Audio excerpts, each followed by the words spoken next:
I'm looking at your picture there, Arrow. It looks like you're holding an owl or something. What I'm holding is a coup stick, a Native American coup stick, which is a very spiritual tool. And Wow. what you do is you walk up to your worst enemy and you can touch him on the shoulder, and then that shows your courage, your confidence. We can be enemies, but at the same time, we can also be very brave. I love that. You know what it looks like to me, Arrow? Almost, the boom mics, and they put the Yes. the little. That's so it's fitting because It's a windy, cloudy boom mic. yeah, that's what it looks like to me. Yeah, it's sitting about 3.5 feet away from me right now, and it's just a work of art, is what it is. Oh, it looks beautiful. Thank you so much. Your movie is beautiful. Your movie is Thank you, something man. we need this movie right now, because everything that went down with the lockdown, there's a lot more drug abuse, more alcoholism, and I think that a movie like this gives somebody that voice that says, I'm not alone. Let me see if I can find myself a Neil. That's really, really interesting, Arrow. Thank you for that. I can tell you that, we made this film at the end of 21. I finished editing it sort of mid 22, and at the time, interestingly, people then wasn't the time to, because people really wanted escapism back in mid end of 22, right? And so people were desperate for speedboat chases and car chases and funny buddy comedies and stuff, And I think that now, post, what are we now, 4 years on from that, I think that there is still the sort of detritus of that difficult period. And I think that there was a big descent into all of those things that you mentioned. So what I love about the film is that it's about forgiveness, and it's about hope. It's about if you have reached rock bottom, if you're even under the rock, at the bottom of the rock bottom, that there is opportunity for you. There is possibility for you to have a life and get better. And when we meet Ella, Anna's character, she is really, really low, and she doesn't think that she deserves to be allowed out.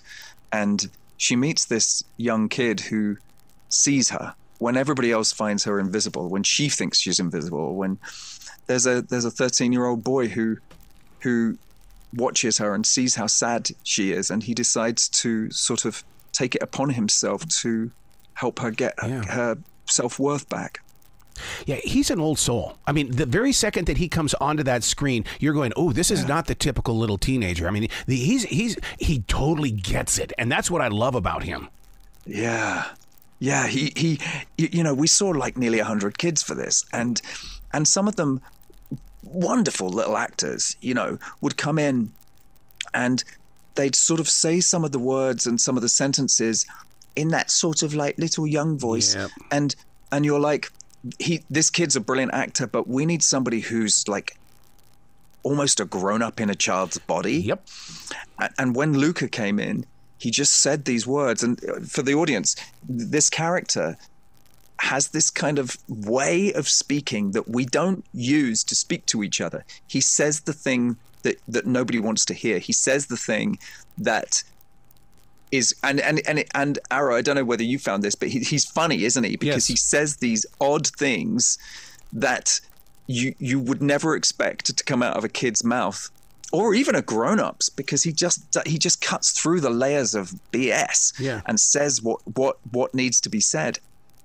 And even though he's sort of taken it upon himself to rescue Ella, Anna's character, in so doing, he also sort of helps everybody else along the way too. He helps everybody else kind of get better. That means her dad, her ex-partner, and her ex-partner's new love.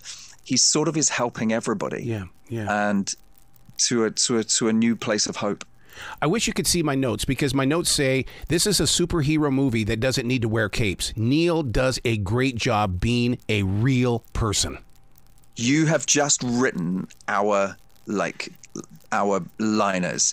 One of the things that Yusuf Kakur said when he first read it is like he said, this is a superhero movie, isn't it? Yep. Yeah, he said it's like he said it's like a sad Mary Poppins, and which I really like that Neil represents this character who comes in and sort of spreads a little bit of sort of happiness and a bit of magic dust and gets everybody sort of back on track. Yeah, his presence on it. And I know we're spending a lot of time talking about Neil, but I mean, he's just you just found somebody. I mean, this is the diamond in the rough. And the thing is that it reminded me so much of when you have that first real conversation with your child or your grandchild, and you do a double and even a triple look. It's like, whoa, that just came from you. Yes, that's absolutely right. They have an affinity or an ability sometimes to be incredibly profound. Yeah. Without even sometimes realizing it. I got to tell you, though, with Ella, and I realize that so many times teen movies are called coming-of-age movies. I believe that this, for Ella, is a coming-of-age. Because as we transition into an older life, we need something that shows us that, oh, we're coming-of-age. We're just going to be a little bit older. Yeah, it's like the Saturn return, right? It's like it's like this idea, Anna's character has reached this point in her life where she just does not see the point in carrying on. She there's no way that she would end her life, because that would be the ultimate selfish thing to the kids. But she so she can't do that, but she can't see them either. So she's just in this kind of almost like this kind of limbo, and like she's sort of been trapped underwater and she can't kind of get out. And that plays a thematic later, it's that I think the thing that really attracted me to the idea of this is that there is always a hand there, like ready to help you, whether you can see it or not. But you have to the only way that you can grab that hand is by making the decision to grab it. Yep. And so anybody who's in a difficult situation, anybody who's going through anything difficult, and we all have been over the last few years, this film is about that idea that you can get better, even though you maybe don't feel like you deserve to. Yeah. And don't you think that getting better means to forgive your self-guilt? Because I can 100%. feel that in this movie. Yeah, she talks about grieving, She talks about guilt and she talks about grief. But she's not talking about grief about somebody dying. She's talking about the grief of not being able to live the life that she thought she was going to live. Yeah. Or the life that she felt that those kids deserved. Yeah. She's grieving for the life that she left behind. And she has to be given that sort of new sense of life, and that's what he represents for her. Yeah, because so many times in the past, I always heard my parents say this, you're just going through the change of life. And see, that's how they wrote it off. You're being honest in this movie. Thank you. Wow. You got to come back to this show anytime in the future, Stephen. I love your story. I really appreciate it, Aaron. I love your journey. I love what you're doing, and I want more movies like this. Thank you, man. It's so lovely to hear people react to it in the way that I hoped people would. It's because it's not just a normal run-of-the-mill movie. It's a movie that makes you think, but also hopefully a movie that sort of distills hope too. Absolutely. Well, you be brilliant today, okay?